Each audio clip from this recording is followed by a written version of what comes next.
اللہ الرحمن الرحیم۔ السلام علیکم۔ کام آسان کرنے کے لیے وظیفہ۔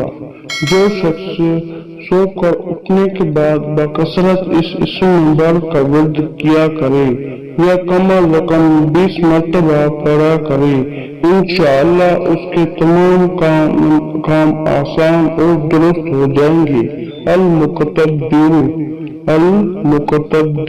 یہ وظیفہ پڑھ لیں۔ پوری مقدرت رکھنے والا۔ جو شخص سو کر اٹھنے کے بعد بکثرت اس اسم نمبر کا ورد کیا کرے گا، انشاءاللہ ان کے کام آسان اور درست ہو جائیں گے۔ آپ کو کوئی بھی وظیفہ پوچھنا چاہتے ہیں تو کمنٹ سیکشن میں ضرور بتائیں اور ویڈیو کو یہیں پر لائک کر دیجیے۔ چینل کو سبسکرائب نہیں کیا ہے تو سبسکرائب کیجیے۔ ویڈیو کو زیادہ سے زیادہ شیئر ضرور کریں۔ ملتے ہیں کسی نئے ویڈیو میں، تب تک کے لیے اللہ حافظ۔